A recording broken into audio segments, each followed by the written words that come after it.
So this is part 2 of my Snetterton race review. Now this is the safety car incident that I mentioned and is the whole reason I ended up in the Clerk of the Course's office after the race to discuss what happened. I'll roll the footage, there are some captions that kind of talk you through what was going on, and then afterwards I will discuss exactly my thoughts on the incident.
If you hadn't guessed it, I was done for overtaking the MX-5 under yellow flag conditions.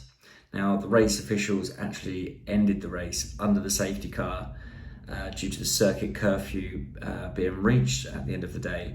But of course, I absolutely thought that was the race restart, and that's why I went for the overtake when we got to the start-finish line. Now, from my point of view, the main factors that contributed to that were the fact that there was no checkered flag, even though the cars behind me, I've seen their footage, they actually got a checkered flag, so they did wave one, but not when the first few cars, of which I was the second car, came through. The waved yellow flags and safety car board that were being waved above the start-finish line by the marshals on the previous lap, they had been withdrawn.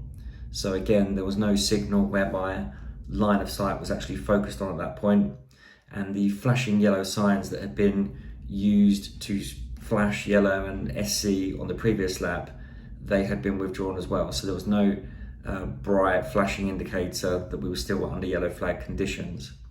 Now, watching my footage back, as the clerk rightly instructed me to do, there was actually a yellow flag being waved on the left-hand side of the centre straight, not too far from the start-finish line, and you can clearly see it in the footage. But as I said, my line of sight, or my focus, is along the pit wall with the MX-5 on my inside, and that's where the pit gantry is, where the marshals had been with that yellow flag and safety car board. So you can actually see in the footage from my helmet position, I'm looking down the inside to make sure that, you know, there's no contact or anything between me and the MX-5, and everything is timed to perfection if this is indeed a restart. The most important factor is, although there was no yellow flag or safety car board where there had been one the lap before, there wasn't a green flag, and that is where I have to admit I took the wrong decision in actually going for the restart, because we weren't green flagged to actually go racing again.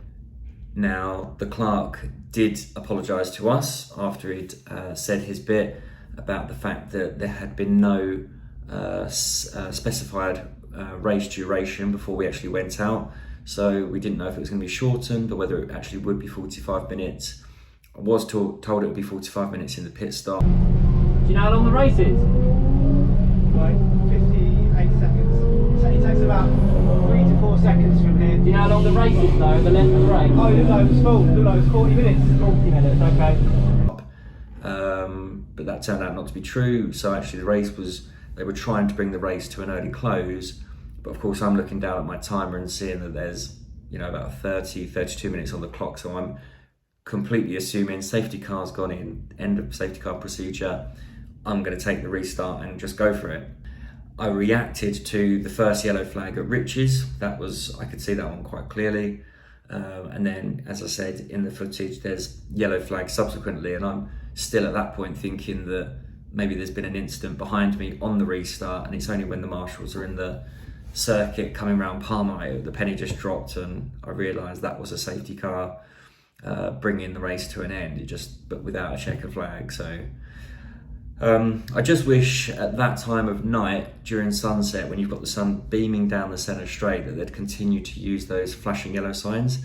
I mean, they make visibility of signals so much easier, and the fact that they had been using them on the previous lap and then withdrew them just meant it was just a visual indicator that I didn't have, and it was just so much easier to see than the actual yellow flags being waved down a bright yellow sunset straight into your eyes. So, but look, ultimately it's my fault. I've learnt a lesson. You have to look for signals, not just on the right or one side or above the pit, above the start line. You have to look left, you have to look right, and you can't just assume a restart is gonna happen. You have to actually have a signal that the race has restarted. So yeah, no hard feelings about it. It was just one of those things. I said my bit in the clerk of the course's office, but ultimately I fully accept the blame for it. And yeah, come back bigger, better, stronger. Anyway, thanks for watching, and I will see you on the next one, maybe after Silverstone.